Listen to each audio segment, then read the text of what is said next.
morning, we're in Lane's truck. We're going to pick, we got the trailer behind us. We're going to pick up a 2006 Dodge Ram 25 or 3500 with the Cummins. Something's wrong with it. It doesn't have hardly any power. So we're going to pick it up, we're going to bring it home, and we're going to see if we can't fix that thing.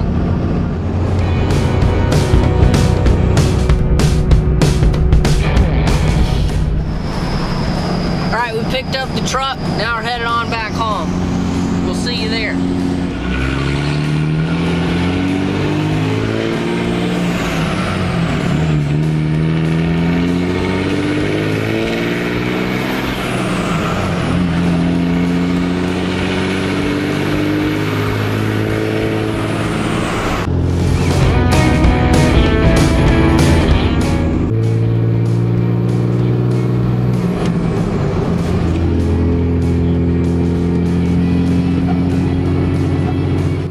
Alright, we made it back home with the truck. We didn't lose it, thankfully, but we're back. Here's the truck we went and picked up. It's a fairly nice truck, but it has no power whatsoever. And it's probably a fuel problem more than likely, but he's gonna get it unstrapped, and I'm going to go get some breakfast, and I'll be back out here in a little bit.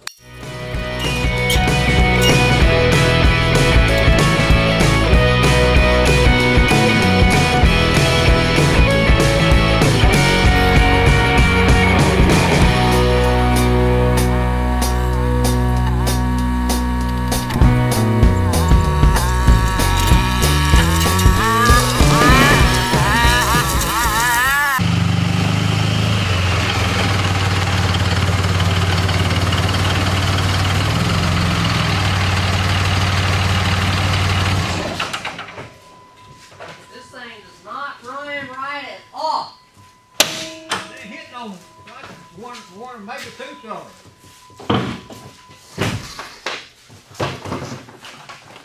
Whose truck is this here? I don't know.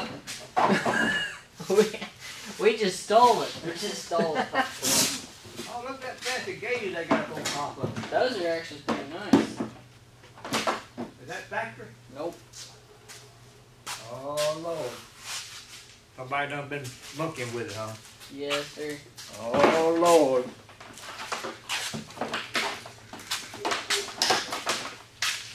It's a two-truck truck. Headlights that need replacing. How many miles on it?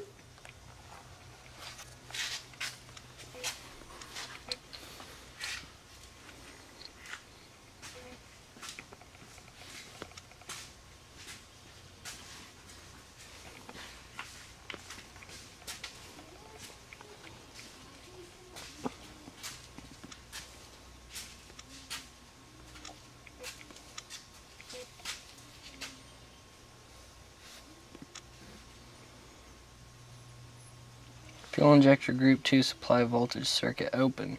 ECM, PCM power input signal intermittent. It's an inactive code.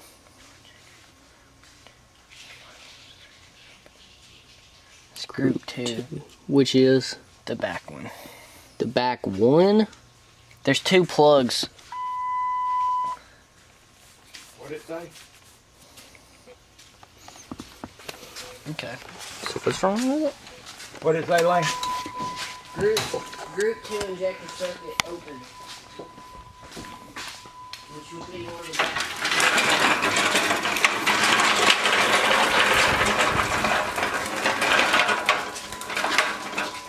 I need my tester out of the truck.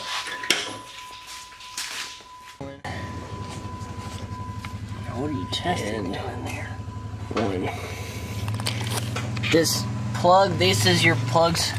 These are the plugs for the injectors, but there's 2 of them on here. This plug is for the 1, 2, and 3 injectors, and that plug back there is for 4, 5, and 6.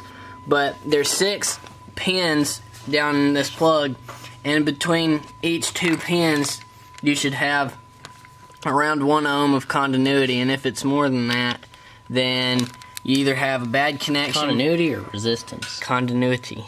1 ohm. I thought that was resistance measuring. Well, it is, but it's Okay, also whatever. continuity. Alright. But if it's more than around 1 ohm, then the wiring in the valve cover gasket that goes to the Messed injectors could be messed up, or the injector, the solenoid on the injector could be messed up. Okay. One of those two. Did you test all?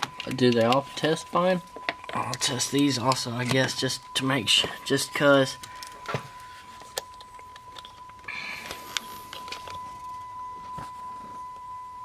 Getting 1.3 on that one. And then I come to the next 2 pins. 1.2. It's not all going to be the same, but right around 1. Is this thing not on autofocus? Yeah, it is on autofocus. And that one's 1.32 also. So, all those are good. There was one back there Yeah, there was that was one at 2 ohms. Which would mean it's an internal wiring issue. Uh-huh. What's the These wires actually look fine. They're just kind of nasty. Yeah. Like, none of these wires are damaged or anything. So I think that's fine. So next step is going to be taking the valve cover off. Sweet. It's easy.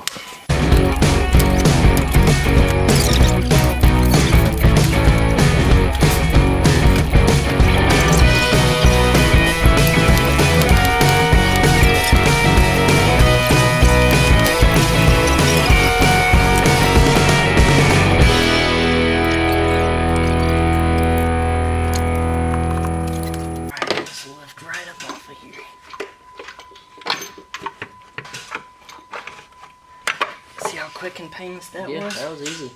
So fast, almost don't even have to time lapse.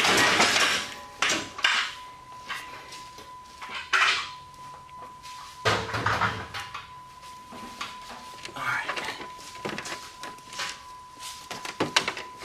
I need a 8mm on a little ratchet.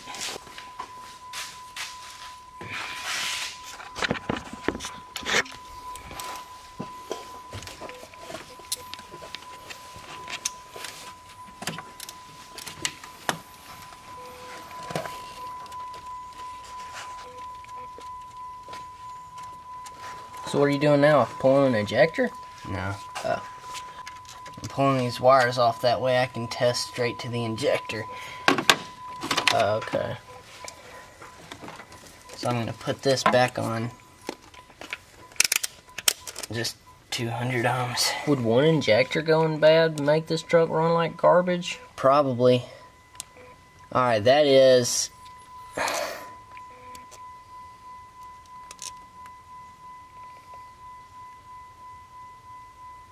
a lot of ohms. Meaning it's not getting a connection?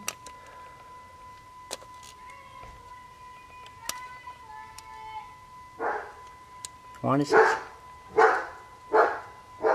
Does that mean it's not even connecting? No, it's connecting, but it with a lot of resistance. Alright, I'm going to take another one loose for reference. Alright. Explain to the folks what you did, because I didn't get it recording. Okay. Well, bring it over here and I'll explain. Let me get this over. Need 2 topside creepers. Alright, so we figured out the problem on bank 2 injectors. It was the 5th injector has way too much resistance in the coil, but I took and tested between all these poles in this connector. Let's see if I can show you. That connector right there, that one. And that's for your injectors, but you test between each 2, so there's 6 of them in here, and 2 of them is a pair, so there's 3 pairs in here for 3 different injectors. But the further 2 pins are for the number 6 injector, the middle 2 are for number 5, and the closest 2 pins are for the 4th injector. But the fifth injector has 25 ohms of resistance, and it should be between 0 and 1 ohms when it's working properly. So we for sure have a bad injector in this truck. So guess we're gonna have to see what the customer wants and see if he wants to replace all the injectors or just the one. In this case, he'll probably just want to replace one, but we know what the problem is now, so. Yep, and the reason it's not firing on the back, or I guess you can't really say firing. The reason the back 3 cylinders aren't, the injectors aren't opening up because the one injector is bad, the computer cuts off all of the back 3 injectors. Yep. So that's why this truck runs like garbage and has no power at all. So we'll have to see what we're gonna do about that injector. Alright, we're done with this truck for now. We figured out what's wrong with it. I guess we gotta get some parts for it or something to fix it. We're done with that for now. Now we're gonna go inside and work on something else. Alright, we're in our room right now. We got the old X Smart 3D printer. Had it for a few years. It's broken right now. But I guess it was last week or the week after. The week before, I mean, we tried to use it and it wouldn't work. So we emailed customer support about it. I've had this printer for like 2 or 3 years, so it was out of warranty, but we told them what was wrong with it, and they told us what parts we needed, and they sent them out. We did have to pay for them, but they sent them out. Came from China, I think, but it came in like 3 or 4 days. So right now we got a motherboard, which is that big circuit board right there, and the ribbon cable. We got this ribbon cable which runs all the way back here to the extruder. And what else do we have to put on it? We also got a small circuit board that goes on the. Yeah. Got this little circuit board which goes down there, right there. So we're gonna slap that stuff on there and see if this puppy will work.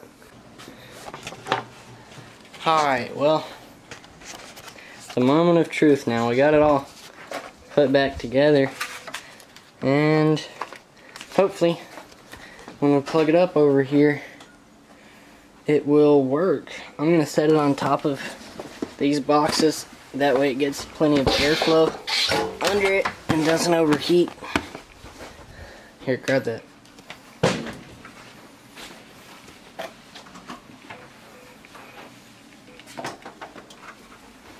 Look at that. Alright. Plug it up. Turn the switch on. Let's see if the screen lights up.